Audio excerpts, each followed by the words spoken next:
Imagine por um momento que os ensinamentos de Jesus Cristo, uma figura de colossal influência na história espiritual da humanidade, nos chegassem apenas de forma fragmentada.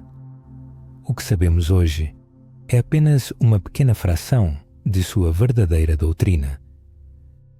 Escondida em manuscritos antigos, soterrada sob camadas de dogmas seculares e espalhada por textos místicos esquecidos pela religião dominante, jaz uma sabedoria perdida, uma verdade sagrada, com o poder de transformar não apenas o mundo espiritual do homem, mas também sua percepção da realidade como um todo. E se Jesus não fosse apenas um pregador de princípios morais, mas um mestre versado em conhecimentos esotéricos? E se suas palavras contivessem códigos espirituais, semelhantes aos tratados herméticos, aos ensinamentos filosóficos orientais e às escolas de mistério do Antigo Egito? E se seus milagres fossem metáforas e suas parábolas, verdades cósmicas veladas? Nesta narrativa, vamos levantar o véu sobre uma dimensão recôndita da mensagem de Jesus, cuidadosamente preservada por místicos, suprimida por instituições religiosas e que se revela apenas àqueles que buscam sinceramente a luz, pois a última revelação é a mais poderosa de todas. Ela contém a chave para desvendar a natureza divina do ser humano, a mesma verdade que os primeiros seguidores de Cristo defenderam com a própria vida. O que você está prestes a descobrir pode mudar radicalmente sua percepção sobre Jesus e sobre si mesmo. Então, que comecemos nossa jornada no silêncio sagrado entre as linhas das Escrituras, onde a luz se esconde na sombra e a verdade sussurra àqueles que estão prontos para ouvi-la. O primeiro passo nesse caminho deve ser a compreensão de que Jesus nasceu em uma era de florescimento de tradições espirituais. Naquela época, a terra de Israel era um verdadeiro caldeirão de ideias, onde a mística judaica, os ensinamentos dos essênios, a astrologia babilônica, os ritos egípcios e até a filosofia grega se entrelaçavam intimamente. Não foi uma coincidência, mas um solo fértil, destinado a cultivar a consciência de Cristo.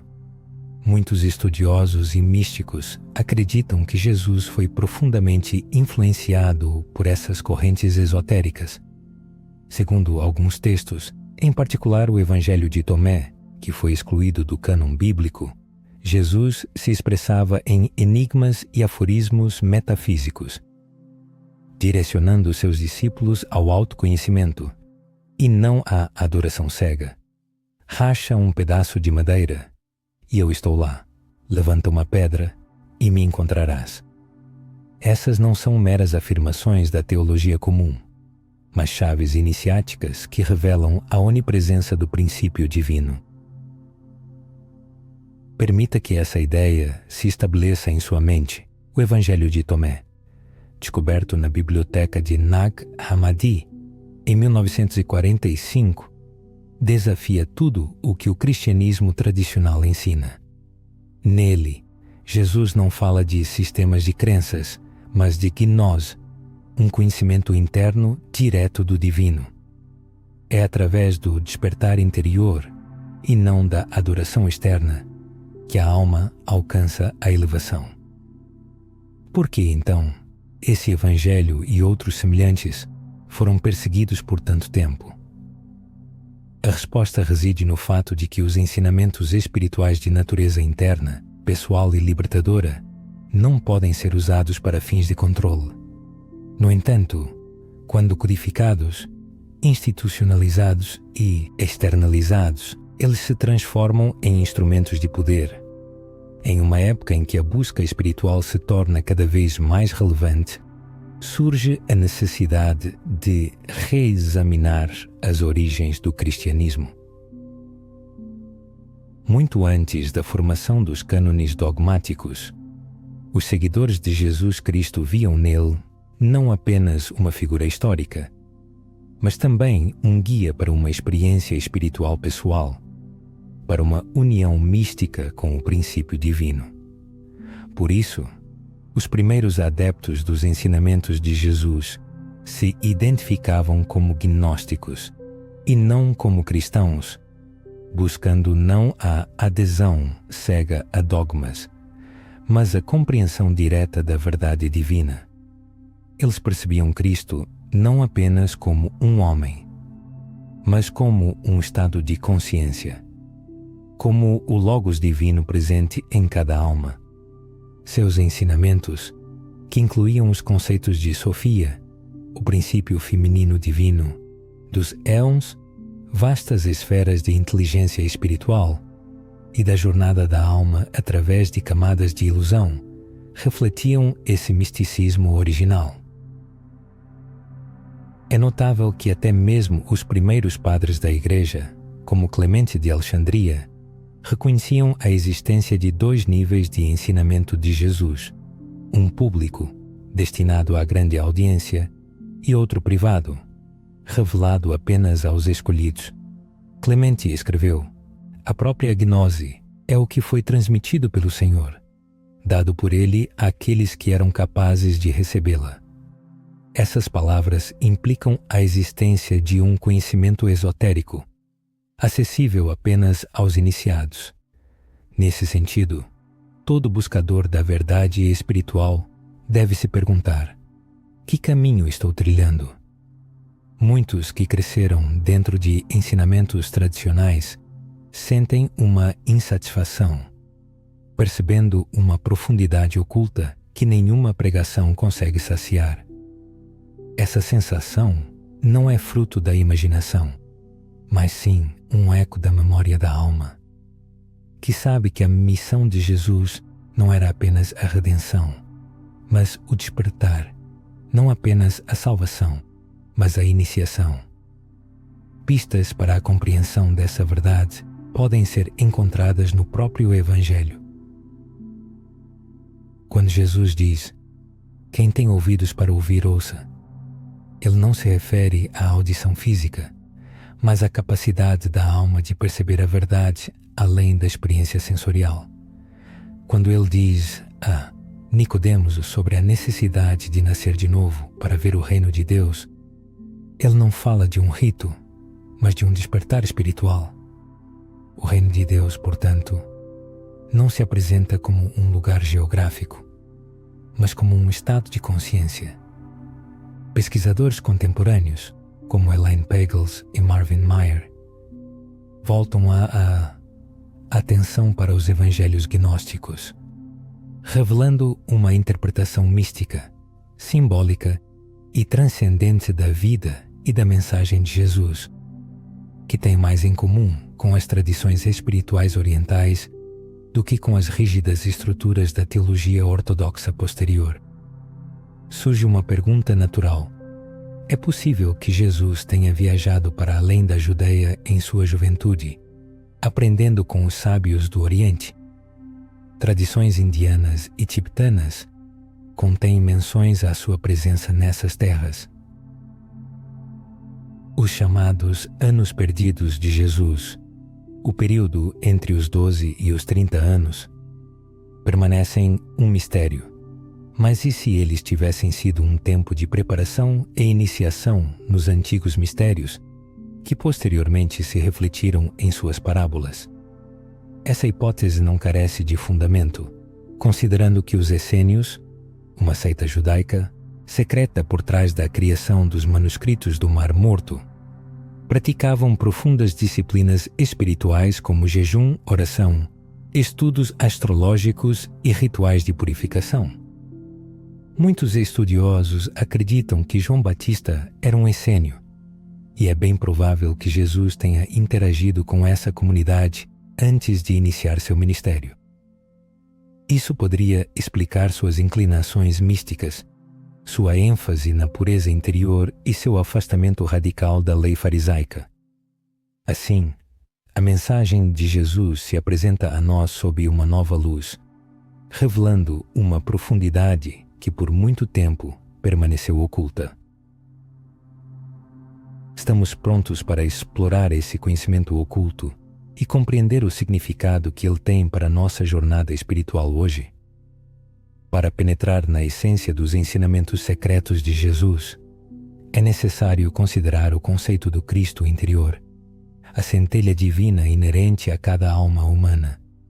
Essa ideia, frequentemente encontrada nas correntes místicas do cristianismo, no gnosticismo e nas práticas espirituais orientais, apresenta Jesus não apenas como um salvador externo, mas como um reflexo do potencial adormecido dentro de cada um de nós. O próprio Jesus afirmou: "Vocês farão obras maiores do que as minhas." Por que ele faria uma declaração tão ousada se não buscasse despertar em nós a consciência de nossa própria divindade oculta?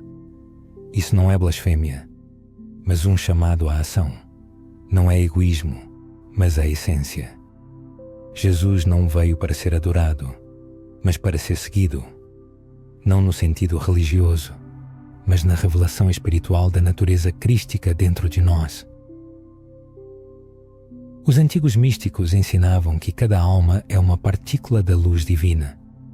Ao longo da vida, essa luz se ofusca sob a influência da ilusão da separação, o ego, o mundo material, a falsa percepção de si mesmo.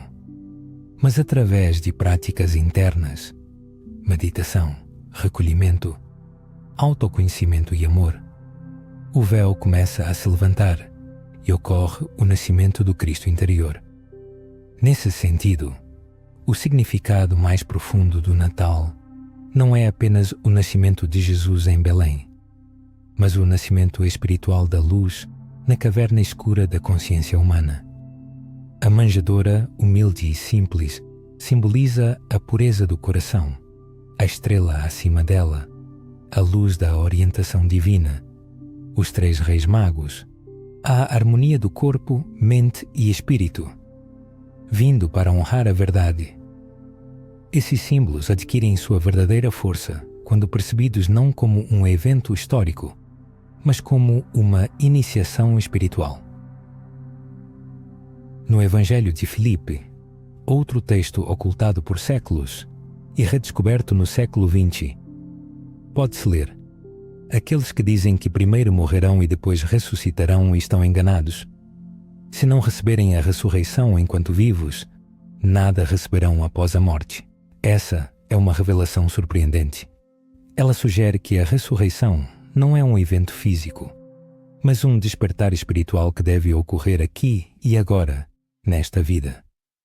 Isso está em total consonância com o que nas tradições orientais é chamado de iluminação. A compreensão de que o eu não é o corpo nem a mente, mas o puro espírito, eterno e imutável.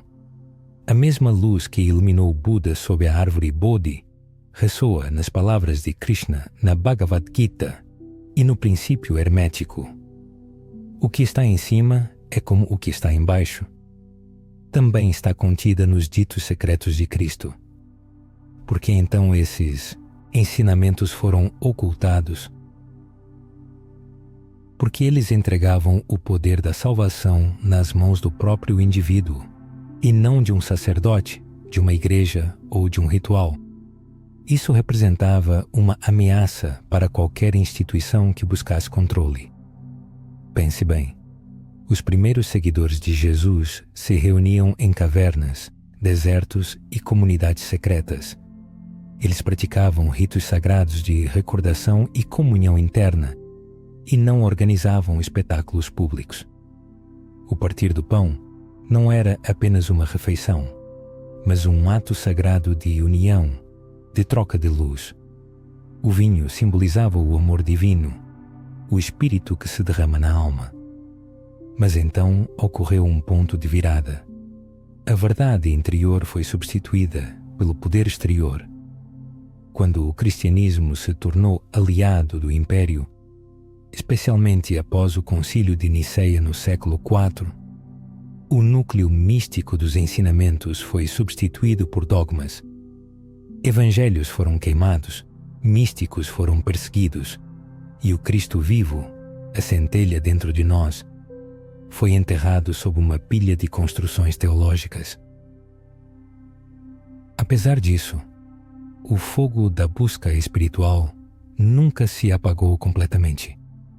Ele cintilou fracamente nos corações dos cátaros da França medieval, que, ousando falar do Cristo secreto, foram cruelmente condenados e queimados em fogueiras como hereges.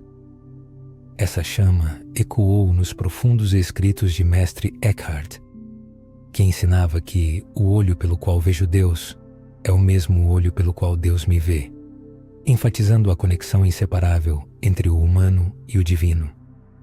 Ela fluiu poderosamente através do místico Sufi Al-Hallaj, que ousadamente exclamou: "Eu sou a verdade", pelo que foi executado.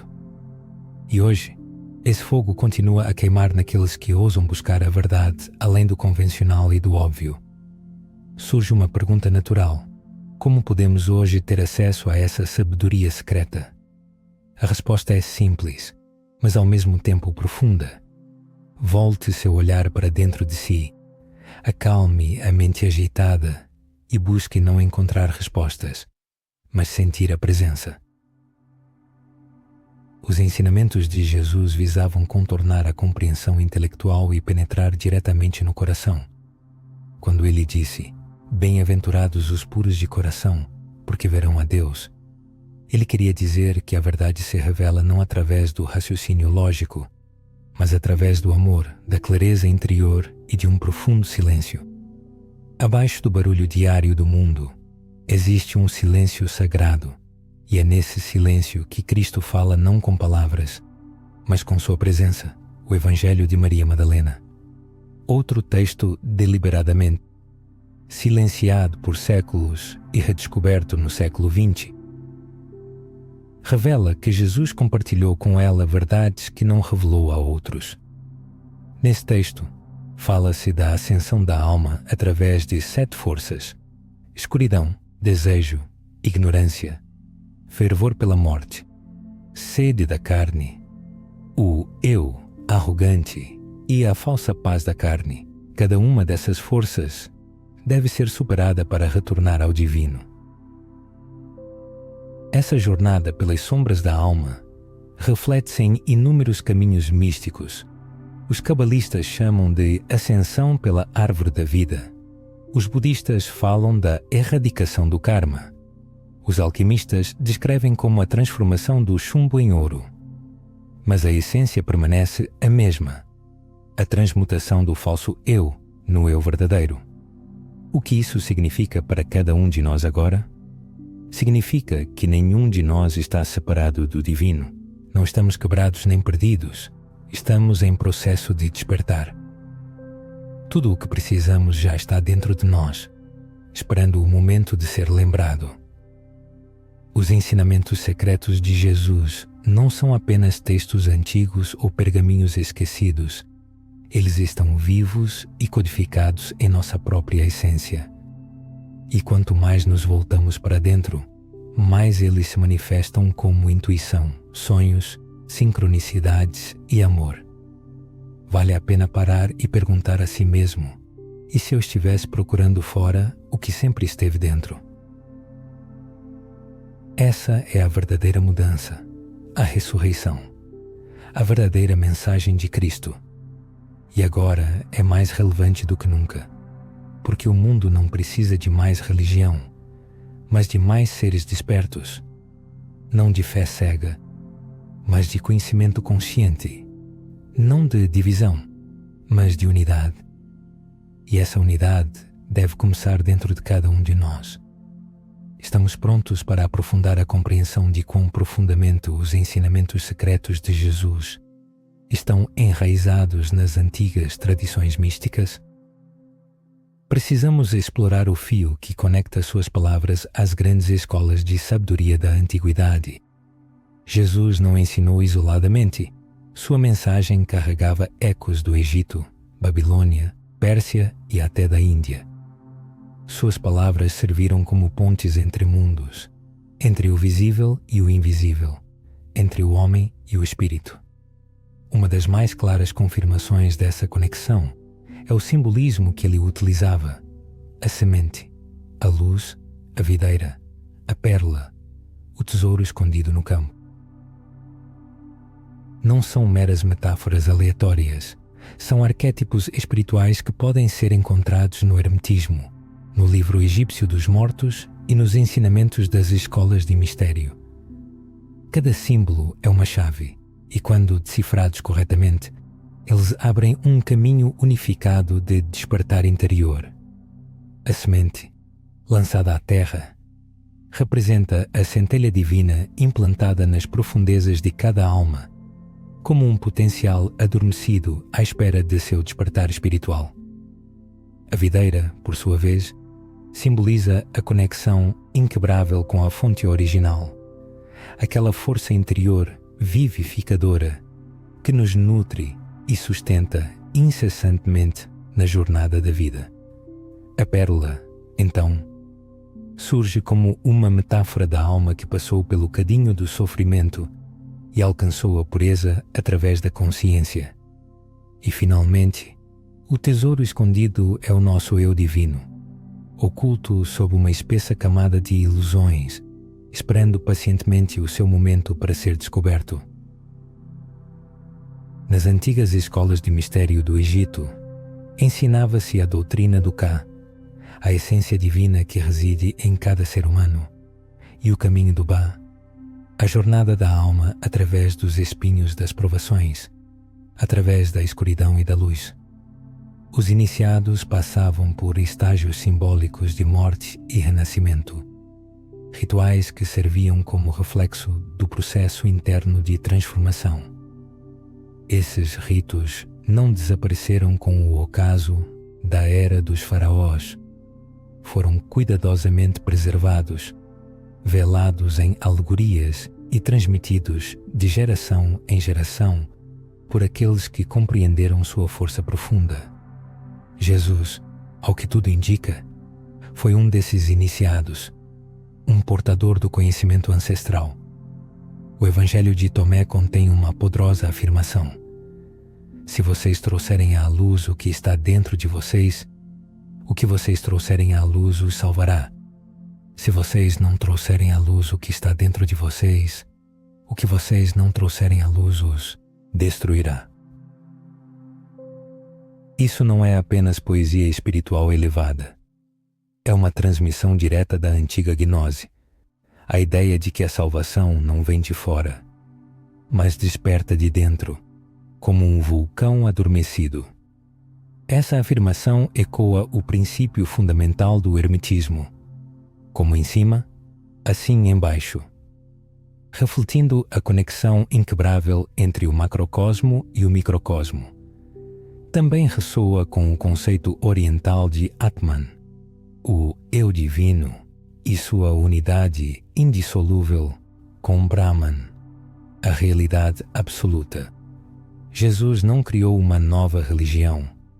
Ele apenas revelou uma verdade universal, vestindo-a com uma linguagem compreensível para seus contemporâneos. As parábolas em si são enigmas, destinadas a despertar o olhar interior, a fazer refletir e a buscar o sentido oculto. Quando Jesus diz: "O reino dos céus é semelhante ao fermento que uma mulher tomou e misturou em 3 medidas de farinha, até que toda a massa levedasse", ele não está dando uma aula de culinária.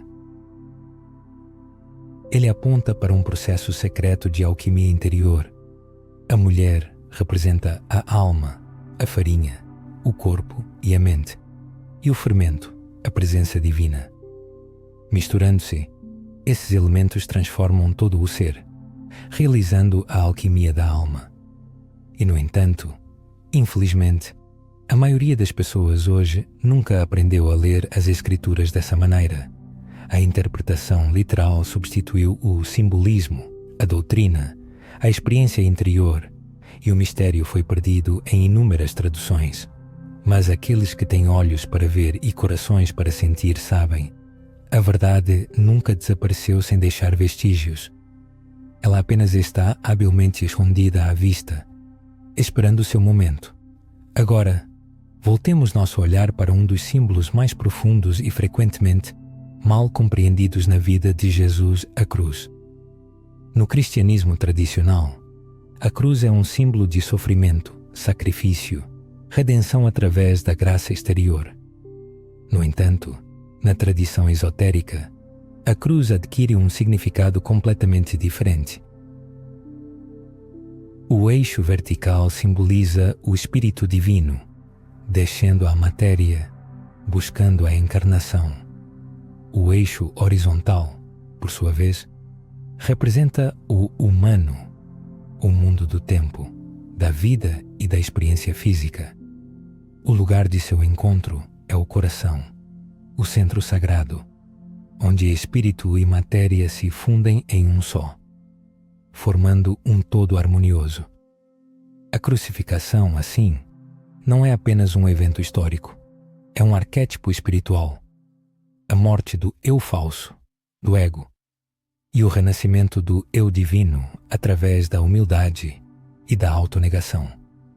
A verdadeira ressurreição não é o retorno da carne à vida, é o retorno da consciência à sua fonte original, divina.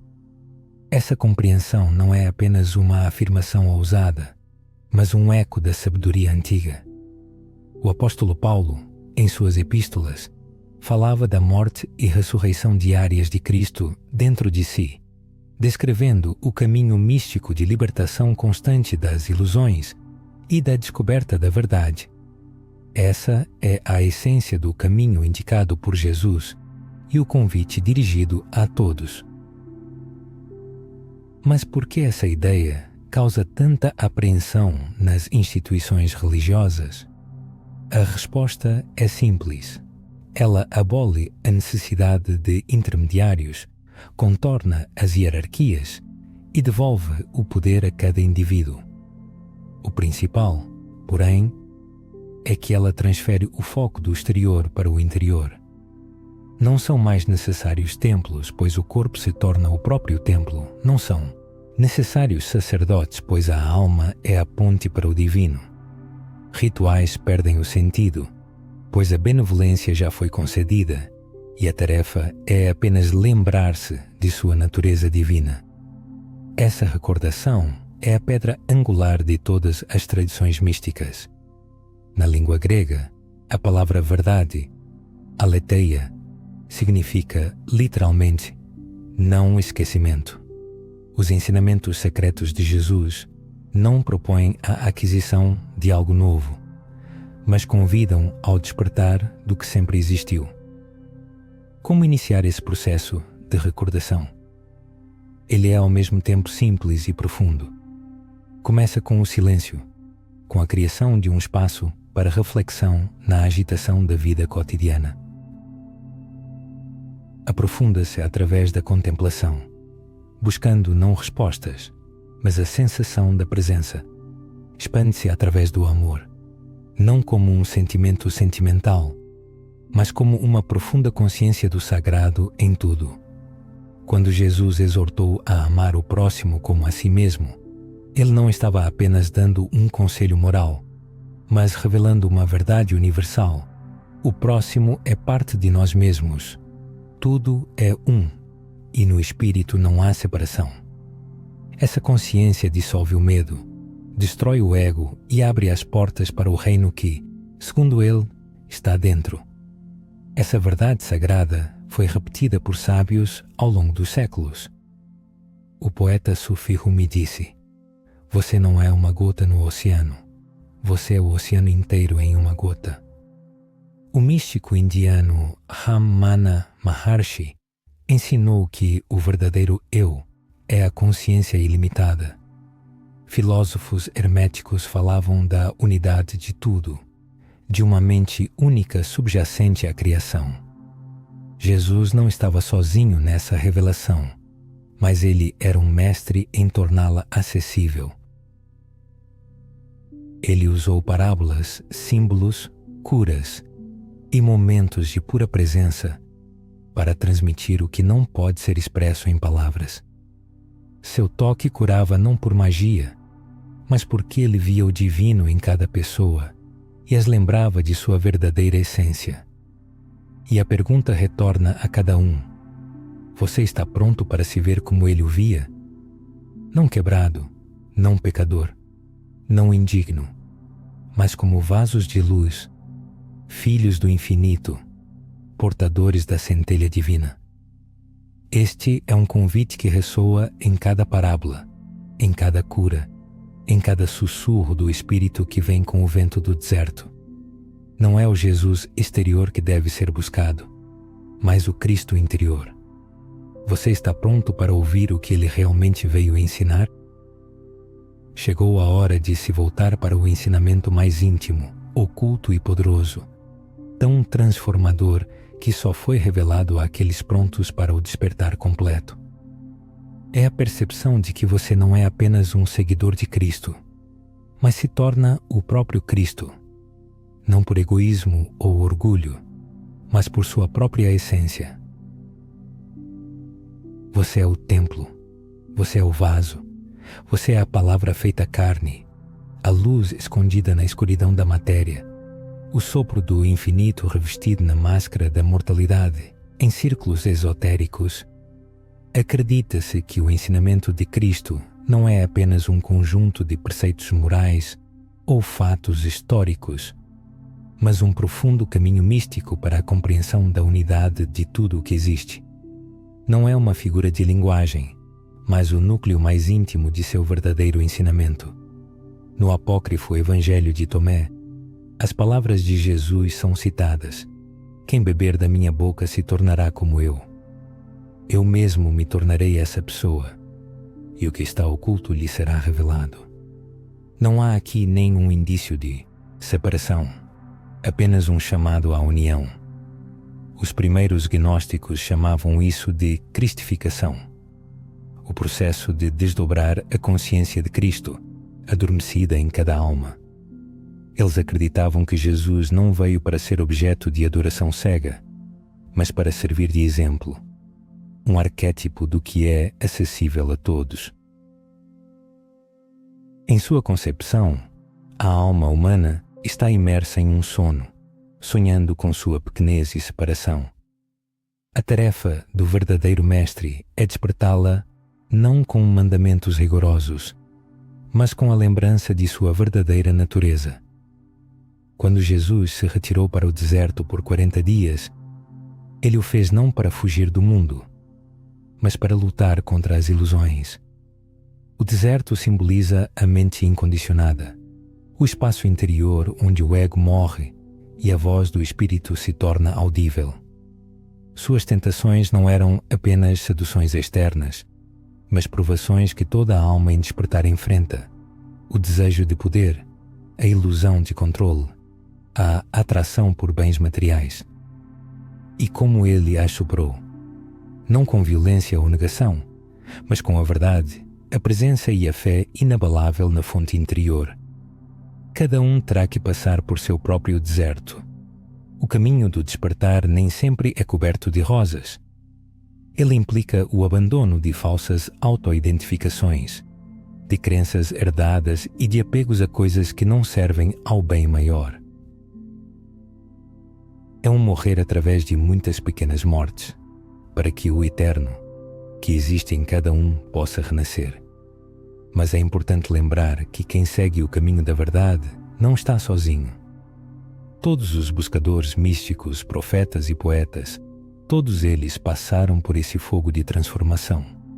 Jesus passou por ele com plena consciência para nos mostrar o caminho. Como diz a antiga sabedoria, o mestre abre a porta, mas o aluno deve entrar por ela. A porta está aberta, e a questão é apenas se haverá coragem para entrar. Vamos tentar penetrar ainda mais profundamente na essência. O ensinamento mais elevado de Jesus, oculto sob o véu de símbolos, parábolas e mistérios, é o ensinamento da unidade. É a percepção da conexão inseparável da gota e do oceano, da alma e de Deus. A compreensão de que existe apenas um, manifestando-se em múltiplas formas. No Evangelho de João, na chamada oração mística de Cristo, Jesus ora: "Para que todos sejam um, assim como tu, Pai, estás em mim e eu em ti, que eles também estejam em nós." Isso não é teologia, mas não dualidade, a dissolução da fronteira entre o humano e o divino. O que aconteceria se realmente acreditássemos nisso? Se vivêssemos cada dia com a consciência de que a mesma luz que fluía através de Jesus flui também através de cada um, que a mesma fonte que criou as galáxias respira também através dos pulmões, que o mesmo Espírito que acalmou a tempestade acalma também o coração, então o sentimento de insignificância e o medo desapareceriam. A fala se encheria de amor, os movimentos de graça, a criatividade de ousadia e o perdão de profundidade. A luz interior brilharia não por causa do ego, mas porque finalmente se lembrou do que sempre foi verdadeiro. Essa lembrança é a sabedoria perdida de Cristo. Perdida não porque não existe mais, mas porque o mundo desaprendeu a ouvir. Ela foi perdida não nos anais históricos, mas nos corações. Mas agora ela está retornando. Nesse exato momento, em todo o mundo, milhões de pessoas estão despertando, cansadas de dogmas vazios e sedentas de uma experiência real. Cansadas de que lhes digam em que acreditar, prontas para sentir o divino dentro de si, prontas para se tornarem vasos de verdade, amor e presença sagrada. Chega um momento decisivo, quando uma igreja autêntica se forma, não como uma estrutura arquitetônica, mas como uma união de indivíduos iluminados. Não é uma organização presa a dogmas ou confissões, mas sim uma luz radiante. É o renascimento do que Jesus proclamava, não uma religião formal, mas uma revolução na consciência. É o reino dos céus que não deve ser buscado nas alturas celestiais, mas aqui na terra, na profundidade do corpo, no ritmo da respiração, na consciência do momento presente. Não é preciso buscar a impecabilidade ou possuir conhecimentos abrangentes. O importante é apenas ter a coragem de olhar para o seu mundo interior, pois é lá que tudo o que é necessário está oculto. Cristo não é uma pessoa específica, mas sim um estado de consciência, uma vibração particular, uma frequência, uma luz brilhante que se manifesta no momento em que o ego se apaga. Quando essa luz permeia uma pessoa, ela se torna um curador, um guia, um farol na escuridão.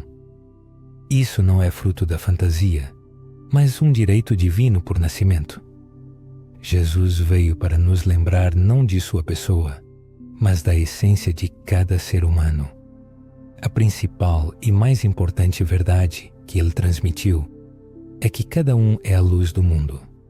Isso não é apenas uma metáfora, mas uma realidade em que o mundo ainda hesita em acreditar. Mas se esse fogo for levado adiante, despertando-o em outros, a sabedoria perdida de Cristo se tornará novamente acessível. Ela está viva e esperando sua hora. Portanto, cada um deve se perguntar: continuará ele a permanecer em letargia ou despertará? Buscará a salvação no mundo exterior ou a descobrirá em si mesmo? Se tornará ele apenas um seguidor de Cristo ou encarnará a sua mensagem na vida? A escolha sempre cabe ao indivíduo. E agora uma nova porta se abre. Que cada um passe por ela com amor, coragem e a consciência de que nunca esteve sozinho, abandonado ou indigno.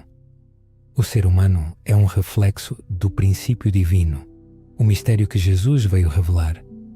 E agora esse mistério está revelado.